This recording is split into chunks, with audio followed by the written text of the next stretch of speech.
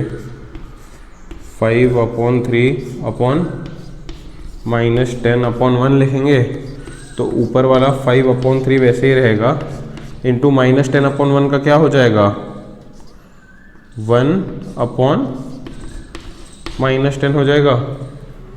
समझ पा रहे हो बात को। ये 5/3 वैसे ही रहेगा, डिवीजन का इंटू हो गया, 10/1 का 1/10 कर दिया। तो ये 5 1 = 5, 2 ज़ा, माइनस साइन हमेशा ऊपर देनी होती है, माइनस ऊपर आ गया, 1 है ऊपर, 3 2 = 6, इसको बोलते हैं 2। चेक करो फर्स्ट और सेकंड सेम है क्या, बिल्कुल नहीं। ये 1/6 है, ये -1/6 है, तो सेम कैसे हुआ, नहीं हुआ सेम। और स्टार्टिंग के तो सेम है तो तीसरे के पास स्टार्टिंग के तो सेम नहीं है तो तीसरे के पास जाने की ज़रूरत भी नहीं है। तो मैं लिखता हूँ from 1 and 2 a1/a2 is not equal to b1/b2। a1/a2 not equal to b1/b2 का मतलब क्या हुआ, equations have no solution, है ना। बिल्कुल नहीं, equations have, सोच समझ के जवाब चाहिए, सोच समझ के। जो भी हम लिखते हैं बच्चे बोलते हैं हाँ हाँ हाँ, अरे सोचो, टेबल तुमको लिखवाया है, टेबल तुमको लिखवाया है, हैं। इक्वेशंस है यूनिक सोल्यूशन, सोल्यूशन है तो क्या हुआ, इनकंसिस्टेंट नहीं, कंसिस्टेंट, बिल्कुल सोल्यूशन है मतलब consistent, hence equations are consistent. जो लिखा जा रहा है उस पर देखो, थोड़ा ध्यान दो क्या लिख रहे हैं, है ना। नो सॉल्यूशन लिख रहे हैं फिर भी कुछ बच्चे मुंडी हिलाते हैं, हाँ सही है सही है, अरे देखो कंडीशन क्या है, ठीक है, आया समझ में। तो इक्वेशंस है unique solution, hence equations are consistent. तो ये 3 सब क्वेश्चन हो गए, और भी कुछ क्वेश्चंस हैं, फटाफट से ये नोट कर लो स्क्रीन पॉज करके, तो आगे वाले क्वेश्चंस पे हम लोग आए।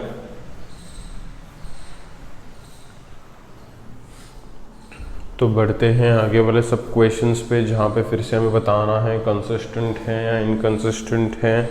उसी रोमन नंबर के आगे के कुछ क्वेश्चंस कर लेते हैं।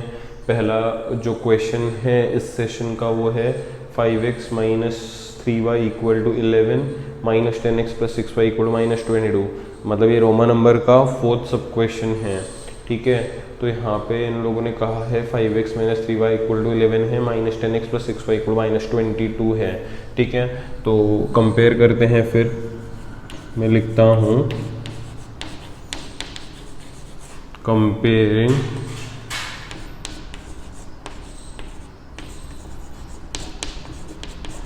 Equations with ax plus by equal to C.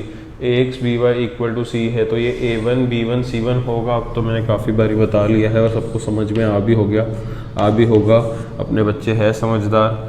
y के साथ b होता है माइनस, इसलिए माइनस लिखेंगे, और c1 कितना होगा 11, यहाँ पे b1 कर देंगे। a2 b2 c2 कितना है फटाफट बताओ, चलो।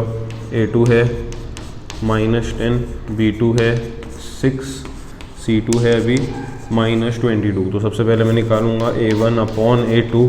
a1 अपॉन a2 क्या हो जाएगा 5 अपॉन माइनस 10 है, ओके। 5 1 ज़ा 5 2 ज़ा, माइनस साइन ऊपर दे देंगे, 5 1 ज़ा 5 2 ज़ा हो गया, तो ये माइनस 1 अपॉन 2 होगा, इसको 1 बोल के छोड़ देते हैं। अब b1 अपॉन b2 ढूंढते हैं। b1 अपॉन b2 कितना है माइनस 3 अपॉन 6, जिसको फिर से 1 अपॉन 2 बोलेंगे, तो ये माइनस 1 अपॉन 2 हो जाएगा। अगर देखोगे तो ये दोनों सेम आए हैं तो तीसरे के पास जाना पड़ेगा, जो कि है 11 अपॉन माइनस 22। 11 1 ज़ा 11 2 ज़ा, है ना। तो माइनस ऊपर दोगे तो माइनस 1 अपॉन 2 आएगा, तीनों ही इक्वल आ गए। तो मैं लिखूँगा from 1 2 and 3 a1 upon a2 equals b1 upon b2 equals c1 upon c2, है ना। इसके आगे यहाँ पे लिख रहा हूँ तीनों इक्वल है, इसलिए equations have infinitely many solutions, और सॉल्यूशंस है काफ़ी सारे सॉल्यूशंस है, इसलिए equations are consistent. I hope सबको समझा है ये क्वेश्चन। अगले क्वेश्चन में बढ़ते हैं। अगला क्वेश्चन जो है आखिरी क्वेश्चन इस रोमन नंबर का 5th sub question 4 upon 3x plus 2y equal to 8, 2x plus 3y equal to 12। तो पुराने सम की तरह ही है, कुछ 3rd सम में भी ऐसा ही था। मैं लिखता हूँ comparing equations with ax plus by equal to c। तो a कितना है 4 अपॉन 3 है, जिसको a1 कहेंगे, 4 अपॉन 3। b1 कितना है 2, c1 कितना है 8, a2 कितना है 2, b2 कितना है 3, c2 कितना है 12। सब लिखने के बाद कंपैरिजन शुरू। a1 अपॉन a2 कितना है 4 अपॉन 3, ऊपर एक फ्रैक्शन है तो a2 भी एक फ्रैक्शन बना के लिखेंगे, 2 अपॉन 1, है ना, नहीं है तो कुछ भी नीचे 1, न्यूमरेटर में 4/3 एज इट इज़, डिवीजन का मल्टीप्लिकेशन हो जाएगा 2/1 का उल्टा 1/2 हो जाएगा, 2 1 ज़ा 2 2 ज़ा, तो 2 × 1 ऊपर 2 नीचे 3, इससे ज़्यादा सिंप्लीफाई कर नहीं सकते, 1 बोल के छोड़ दो। b1/b2 क्या है, अगेन 2/3, सिंपलेस्ट फॉर्म में ही है, इसको भी नहीं कर सकते, आगे छोड़ दो। आते हैं क्योंकि ये दोनों इक्वल है तो आते हैं c1/c2 पे, जो कि है 8/12, 4 2 ज़ा 4 3 ज़ा, जो कि सिंप्लीफाई होके हो जाएगा 2/3।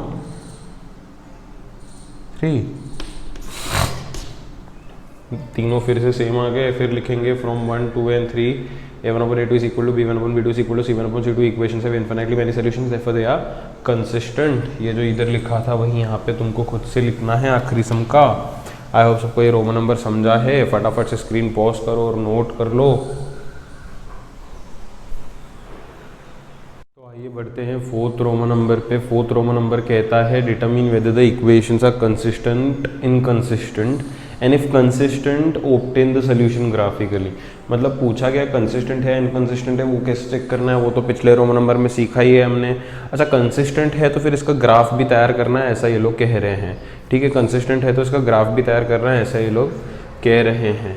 ठीक है, तो शुरू करते हैं। फिर पहले तो चेक करना है कंसिस्टेंट है या नहीं, वो कैसे चेक करेंगे, जैसे पिछले रोमन नंबर में किया वैसे ही हम लोग चेक कर लेंगे।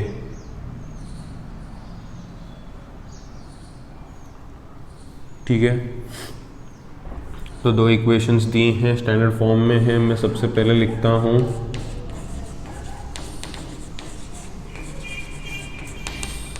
Comparing with ax + by = c। x के साथ a होता है कुछ भी नहीं, मतलब 1 होगा, तो a1 1 होगा, y के साथ b होगा तो वो भी 1, बचा हुआ कांस्टेंट c जो कि है 5। a2 कितना होगा, a2 होगा 2, b2 होगा 2, c2 होगा 10। तो a1 b1 c1 a2 b2 c2 हमने लिख दिया है। तो सबसे पहले रेशो निकालूंगा मैं a1/a2 का, जो कि है 1/2 सिंपलेस्ट फॉर्म में। अगला रेशो में निकालूंगा b1/b2 का, जो कि है फिर से 1/2 सिंपलेस्ट फॉर्म में। अगला रेशो में निकालूंगा c1/c2 का, जो कि है 5/10 सिंपलेस्ट फॉर्म में 1/2 ही हो जाएगा, है ना। इसको 1 कहो, इसको 2 कहो, इसको 3 कहो। तो लिखता हूँ मैं from 1 2 and 3 a1/a2 is equal to b1/b2 is equal to c1/c2. Therefore equations have infinitely many solutions. They are consistent. Consistent है तो इसका ग्राफ बनाना है, कंसिस्टेंट है तो इसका ग्राफ बनाना है ना। वैसे तो मैं इसको इक्वेशन 1 इसको इक्वेशन 2 मान लूँ, लेकिन यहाँ पे 1 2 3 लिख रहा हूँ, यहाँ पे भी लिखूँगा तो कन्फ्यूजन हो जाएगा, इसलिए इसको ना ए बोलते हैं, इक्वेशन ए, इसको बोलते हैं बी। तो मैं यहाँ पे लिखता हूँ, अभी ग्राफ बनाना है ना, मैं लिखता हूँ फॉर इक्वेशन ए। इक्वेशन ए जो है वो है x + y = 5, राइट। ग्राफ बनाने के लिए मैंने क्या बोला है, y को सब्जेक्ट करना है। हमने पीछे भी कुछ 4-5 ग्राफ बनाए हुए हैं ऑलरेडी। y को सब्जेक्ट करना है, y को सब्जेक्ट करना है तो x को उधर शिफ्ट करेंगे, तो y = क्या हो जाएगा पता है, 5 - x। x अगर उधर जाएगा तो 5 - x, तो ये आ गया अपना ग्राफ के लिए इक्वेशन। अब इसके डिनोमिनेटर में कुछ नहीं है, डिनोमिनेटर में कुछ नहीं है तो बिल्कुल आसान हो जाता है सम। x के जगह पे हम लोग कोई भी वैल्यू ले सकते हैं, पॉजिटिव या निगेटिव, है ना। तो मैं नीचे टेबल बना लेता हूँ x y, x के जगह पे सपोज मैंने कुछ भी रखा, 2 रखा। x के जगह पे अगर 2 रखा तो 5 - 2 3 हो जाएगा। वो किसका वैल्यू होगा, y का 3 हो जाएगा। तो ये 2, 3 पहला मुझे पॉइंट मिल गया, दूसरा x की जगह पे क्या रखोगे, 4 रख दो, x की जगह पे 4 रख दो। नेगेटिव भी रख सकते हो का नंबर, मैं नहीं रख रहा हूँ, कुछ भी रख सकते हो। 4 रखो, x की जगह पे अगर 4 रखोगे तो 5 माइनस 4 1, ये सॉल्व होके 1 हो जाएगा जो कि y इक्वल टू है, तो y इक्वल टू 1 आ जाएगा जो कि मुझे मेरा दूसरा पॉइंट दे देगा। तो इक्वेशन ए सॉल्व हो गया। अब for equation B, equation B क्या है, 2x plus 2y equal to 10। y को अलग करना है ना, तो y को अलग करने के लिए मैं क्या करूँगा, सबसे पहले 2x को उधर शिफ्ट करूँगा, है ना, 2x को उधर शिफ्ट करूँगा। देखो क्या होगा, मैं रफ में करके बताता हूँ। ये क्या है, 2x plus 2y equal to 10 है। y को अलग करने के लिए x को उधर भेजना पड़ेगा, तो 2y equal to 10 minus 2x हो जाएगा, तो y इक्वल टू क्या होगा पता है, 10 माइनस 2x अपॉन 2 हो जाएगा। समझ रहे हो बात को, 2x उधर भेजा तो ये ऐसा हो गया, अब 2 को भी नीचे भेज दिया। तो फॉर इक्वेशन बी y क्या है, 10 माइनस 2x अपॉन 2। अब यहाँ पे डिनोमिनेटर आ गया, अब वैल्यू सोच समझ के लेनी होंगी। जब डिनोमिनेटर आता है x y तो बना लिए अपन। सपोज मैंने x के जगह पे 1 रखा, सोचो, सपोज मैंने x के जगह पे 1 रखा तो 2 1 ज़ा 2 हो जाएगा, और 10 माइनस 2, x की जगह पे 1 आया तो ये 2 इंटू 1 2 हो जाएगा ना ये, तो 10 माइनस 2 8, 8 डिवाइड बाई 2 4। y का आंसर कितना मिलेगा, y इक्वल टू ये पूरा 4 मिल जाएगा। x के जगह पे जब मैंने 1 रखा हुआ था तो 2 1 ज़ा 2, 10 माइनस 2 8, 8 बाई 2 इज 4, तो ये 1 बाय 4 मेरा पहला आंसर आ गया। x की जगह पे सपोज तुम लोगों ने 2 रखा है, तो 2 2 ज़ा, x की जगह पे 2 है तो 2 2 ज़ा 4, तो ये 10 माइनस 4 6, अभी 6 के नीचे 2 है तो 6 बाय 2 3 हो जाएगा एग्जैक्टली, तो y का आंसर 3 हो जाएगा। सोच समझ के तुम लोगों को सिलेक्शंस करने हैं। x की जगह पे सपोज मैंने 2 रखा, 2 ज़ा 4, 10 माइनस 4 6 बाय 2 इज 3, तो आंसर मेरा क्या आया, 2 बाय 3 आ गया। तो इस तरीके से मेरा इक्वेशन 1 भी सॉल्व हो गया, इक्वेशन 2 भी सॉल्व हो गया है, टेबल भी बन गए हैं। अब मुझे बनाना है बस इसका ग्राफ। क्या बनाना है, इसका ग्राफ, है ना। तो इसका ग्राफ कैसे बनेगा, देखो यहाँ पे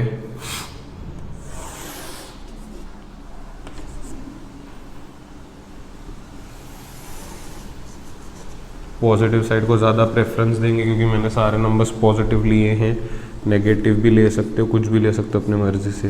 1 2 3 4 5 6 7, राइट साइड सारे पॉजिटिव नंबर्स, ऊपर सारे पॉजिटिव नंबर्स,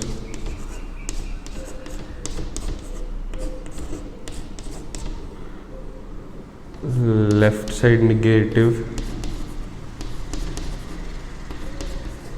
और नीचे निगेटिव।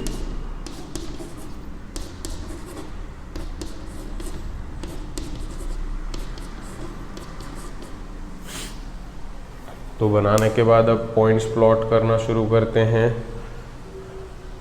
पहला पॉइंट है इक्वेशन 1 को पहले हम लोग प्लॉट करेंगे 2,3, x 2 है y 3 है। आई होप सबको पता है ये x एक्सिस होता है, ये y एक्सिस होता है, इधर x डैश लिखना है, इधर y डैश लिखना है। ये 2,3 है, x 2 है y 3 है, तो x पे 2 y पे 3, तो ये 2 और 3 के बीच में देखो, फिर x पे 2 y पे 3, ये 2 और 3 के बीच में हम लोग पॉइंट लगा देंगे।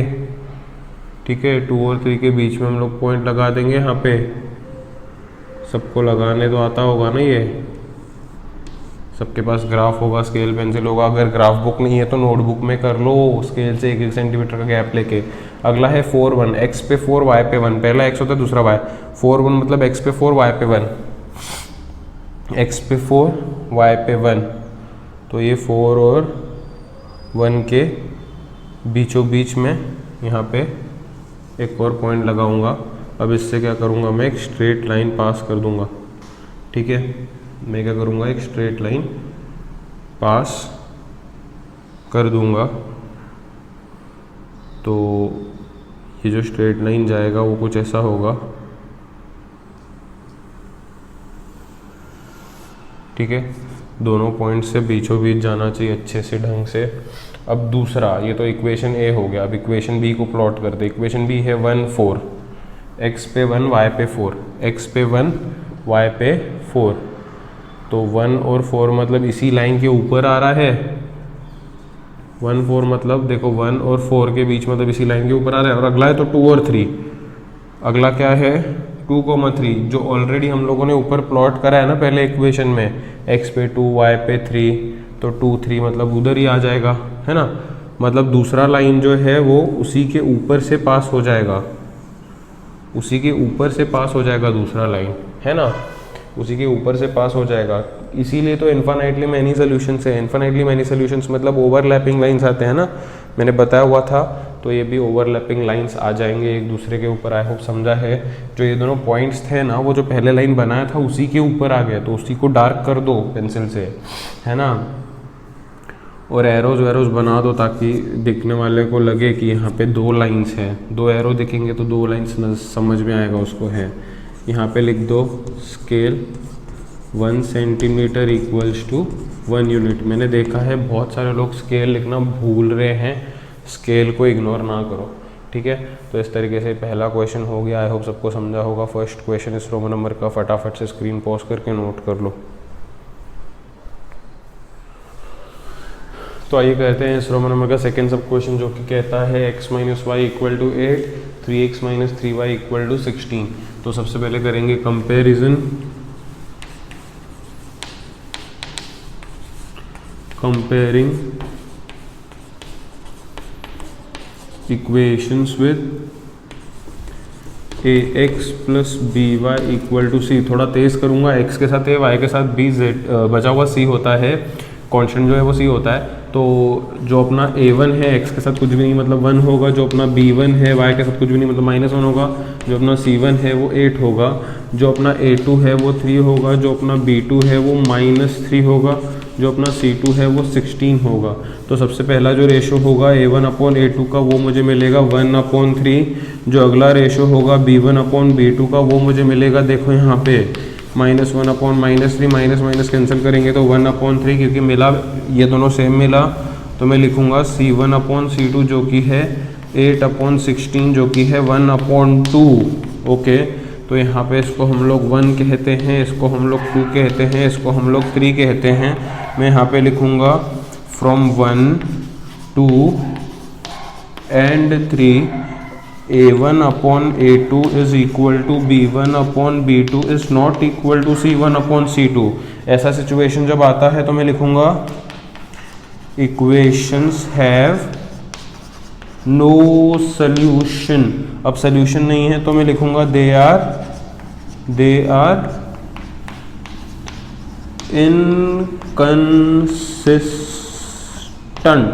क्योंकि इनकंसिस्टेंट है तो आगे लेके जाने की ज़रूरत नहीं है, सम को यहीं पे स्टॉप करना पड़ेगा। कंसिस्टेंट है तो ही ग्राफ बनाएंगे, इनकंसिस्टेंट के लिए ग्राफ नहीं बनाया जाता, है ना। तो यहाँ पे हम लोग सम को स्टॉप कर देंगे। आइए बढ़ते हैं थर्ड सब क्वेश्चन पे और देखते हैं थर्ड सब क्वेश्चन क्या कहता है। 2x plus Y minus 6 equal to 0, 4x minus 2y minus 4 equal to 0। अब ये दोनों इक्वेशन से x plus B Y plus C equal to 0 ये स्टैंडर्ड फॉर्म में है, तो उसी से कंपेयर करेंगे। मैं लिखता हूँ कंपेयरिंग, थोड़ा तेज करूँगा अभी, equations with ax plus B Y plus C equal to 0। तो ax plus B Y plus C equal to 0, x के साथ a, y के साथ b, बचा हुआ c। तो x के साथ 2 है इसलिए a1 2, y के साथ कुछ भी नहीं है इसलिए 1 बचा हुआ। ओके, मैं यहाँ पे b1 और c1 आएगा, बचा हुआ -6 अपना c हो जाएगा, a2 अपना हो जाएगा 4, b2 अपना हो जाएगा -2, c2 अपना हो जाएगा -4, right. So what we do is we find ratio of coefficients a1/a2 जो कि है यहाँ पे 2/4 जो कि है 1/2 in the simplest form. Next है b1/b2 जो कि है 1/-2 जिसका माइनस ऊपर देंगे तो -1/2 हो जाएगा जिसको हम लोग कहेंगे 2। अच्छा ये दोनों सेम आए क्या? नहीं, एक 1/2 है एक -1/2 है तो सेम तो है नहीं, तो मैं लिखूँगा from 1 and 2 a1/a2 is not equal to b1/b2।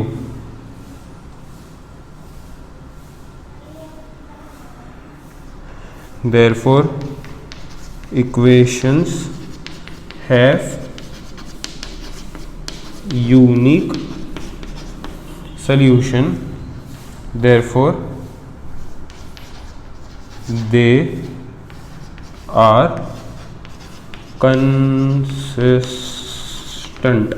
अच्छा कंसिस्टेंट है तो मतलब ग्राफ बनाना पड़ेगा, कंसिस्टेंट है तो मतलब ग्राफ बनाना पड़ेगा। इसको इक्वेशन ए बोल दो, फिर इसको इक्वेशन बी बोल दो। फिर ये वाला इक्वेशन क्या है? 2x + y - 6 = 0 है। इसमें से अगर मैं y को अलग करूँगा तो 2x को और -6 को उधर शिफ्ट करना पड़ेगा, है ना। तो -6 उधर जाएगा तो +6 हो जाएगा, 2x उधर जाएगा तो -2x हो जाएगा। तो y = 6 - 2x हो जाएगा, है ना। तो मैं लिखता हूँ for equation A y = 6 - 2x हो जाएगा ना। सारे टर्म्स उधर ट्रांसफ़र कर दिए। अच्छा डिनोमिनेटर नहीं है मतलब टेंशन नहीं है, ऐसा समझो। अब इसका टेबल बनाने का x y x की जगह पे रखो अपने मर्जी से, x की जगह पे कुछ भी रखो, कोई दिक्कत नहीं क्योंकि डिनोमिनेटर तो है ही नहीं, कुछ भी रख सकते हैं। सपोज x की जगह पे मैंने 1 रखा है तो 2 × 1 2, तो ये 6 - 2 4, वो किसका आंसर होगा? 4, y का। तो y का आंसर 4 मिला, तो 1,4। अब x की जगह पे और कुछ रखो, मैं 2 रखता हूँ। 2 2 ज़ा, x की जगह पे अगर 2 है तो 2 2 ज़ा 4, इसका आंसर 4 हो जाएगा।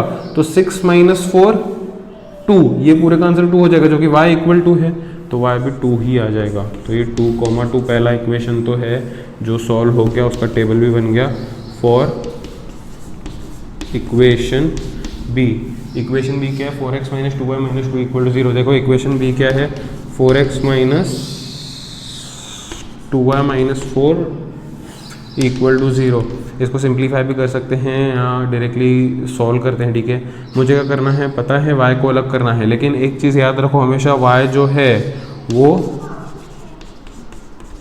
पॉजिटिव होना चाहिए, यहाँ पे नेगेटिव है तो y को उधर भेजता हूँ, तो 4x - 4 = 2y हो जाएगा, है ना। तो ये क्या होगा पता है? 4x - 4/2 = y हो जाएगा। तो y का वैल्यू जो है वो क्या मिलेगा? फॉर इक्वेशन 2 रफ में सॉल्व करने का, इधर लिखने का, y = 4x - 4/2, ठीक है। x, y। अगर नीचे 2 आता है तो 2 कैसे है? वो रेडीली सारे इवन नंबर्स को डिवाइड करता है, तो उसमें ज़्यादा एक्चुअली प्रॉब्लम आती नहीं है। तो x के जगह पे कुछ भी रख के शुरू कर सकते हो। सपोज x के जगह पे 1 रखा तो 4 1 ज़ा 4, इसका आंसर 4 हो जाएगा। x की जगह पे 1 आया तो 4 1 ज़ा 4। अच्छा आगे -4 है, 4 - 4 0, 0 अपॉन एनीथिंग 0। तो x की जगह पे अगर मैंने 1 रखा था तो 4 1 ज़ा 4, 4 - 4 0, 0/2 इज 0, तो y का आंसर 0 मिला था। तो ये 1,0 हो गया। x की जगह पे भी कुछ और रख के देखो, 2 रख के देखो। x की जगह पे 2 रखा तो 4 2 ज़ा 8, इसका आंसर 8 हो गया। 8 - 4 4, न्यूमरेटर में कितना आया फाइनल आंसर? 4। 4/2, 4 को अगर 2 से डिवाइड करोगे तो 2, तो आंसर अपना आया 2 2। देखो बहुत ही अपना एक अच्छा ये सम है जहाँ पे हम लोगों ने दोनों टेबल्स तो बना लिए हैं। अब बनाना है बस वो ग्राफ, बनाना है बस वो ग्राफ, है ना। तो शुरू करते हैं ग्राफ बनाना। फिर इसे मैं पॉजिटिव साइड बड़ा बनाऊंगा नेगेटिव साइड से, क्योंकि मेरे मेजॉरिटी नहीं सारे नंबर्स पॉजिटिव हैं। तो मैं यहाँ पे 1 1 सेंटीमीटर पे 1 2 3 4 5 ऊपर 1 2 3 4 5, लेफ्ट साइड -1 -2 -3 -4, नीचे -1 -2 -3 -4 -5. This is x, this is y, this is x dash, this is y dash, हर बार की तरह। पहला पॉइंट क्या है 1 4, मतलब x पे 1 y पे 4, x पे 1 y पे 4, तो 1 और 4 के बीच में अपन पॉइंट लगा देंगे अच्छे से। दूसरा है 2 2, 2 2 मतलब x पे 2 y पे 2, दोनों के बीचों बीच हम लोग एक अच्छा सा सुंदर सा पॉइंट लगा देंगे। तो दोनों पॉइंट्स लोकेट होने के बाद अपन क्या करेंगे, एक स्ट्रेट लाइन पास कर देंगे। दूसरा क्या है 1 0, x पे 1 y पे 0। अच्छा ये देखो, यहाँ पे बहुत लोग कंफ्यूज होते हैं, x पे 1 y पे 0, y पे 0 मतलब 0 तो यहाँ पे होता है ना, तो x पे 1 y पे 0, 0 मतलब y तो है नहीं, तो x पे 1 लेना पड़ेगा, तो ये x एक्सिस पे आ जाएगा। x पे 1 y पे 0, अगर y है ही नहीं तो x पे 1 मतलब एक्सिस पे लेंगे। कल को जाके अगर मुझे आया 0, -5, मतलब x है ही नहीं, तो सिर्फ y है ना -5, तो y एक्सिस पे -5 लेंगे। ऐसे आया समझ में? थोड़ा सा ध्यान देना। अगला है फिर से 2 2, फिर से 2 2 मतलब x2 y2, जो कि ऑलरेडी यहाँ पे लोकेट हो चुका है। तो दूसरा लाइन ये इस तरीके से आ जाएगा। दोनों लाइंस के इक्वेशन लिखना जो ओरिजिनल है आगे पीछे लाइंस के, तो इस तरीके से आ गया। यूनिक सोल्यूशन है, यूनिक सोल्यूशन है मतलब एक सोल्यूशन होगा, एक सोल्यूशन मतलब दोनों जहाँ पे इंटरसेक्ट करेंगे वो अपना सोल्यूशन होगा।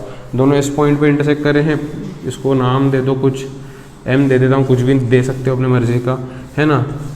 2 2 तो लिखना solution of the graph is m 2 2। Scale क्या होगा बताओ फटाफट, 1 सेंटीमीटर इक्वल टू 1 यूनिट। अब ये लकीली हम लोगों को यहाँ पे 2 2 मिल चुका था, है ना, तो अपना इंटरसेक्शन उसी पे होना वाला था। लेकिन ज़रूरी नहीं है 2 2 हर बारी मिलेगा, ये कोइंसिडेंटली हमको यहाँ पे मिल गया था क्योंकि मैंने नंबर वैसा सिलेक्ट करा। अगर कुछ नंबर और सिलेक्ट करोगे तो यहाँ पे कुछ और आएगा, है ना, यहाँ पे कुछ भी आए लेकिन आंसर इंटरसेक्शन हमेशा 2 2 पे ही होगा। ये बात याद रखो। बच्चों को फिर क्या कन्फ्यूजन होता है, यहाँ पे 2 2 आया दोनों तरफ इसलिए 2 2 पे इंटरसेक्ट हुआ, ऐसी कोई बात नहीं है। ये जो इक्वेशंस है ना, इसका आंसर 2 2 है। यहाँ पे कुछ भी नंबर लो, कुछ भी, ये 2 2 के जगह पे कुछ भी लो, इंटरसेक्शन 2 2 पे ही होने वाला है। क्लियर है बात, है ना। तो इस तरीके से थर्ड सब क्वेश्चन हो गया है। अब मैं फोर्थ सब क्वेश्चन जो है इस रोमन नंबर का वो तुम्हारे ऊपर छोड़ता हूँ। फोर्थ सब क्वेश्चन चेक करो, कंसिस्टेंट है इनकंसिस्टेंट है। कंसिस्टेंट है तो ग्राफ बना लो, इनकंसिस्टेंट है तो उधर ही छोड़ दो। बस मुझे कमेंट सेक्शन में कमेंट करके बताओ कि जो फोर्थ सब क्वेश्चन है वो कंसिस्टेंट है या इनकंसिस्टेंट है। तब तक के लिए इसको ढंग से प्रैक्टिस कर लो। कल मिलते हैं आगे वाले क्वेश्चंस के साथ।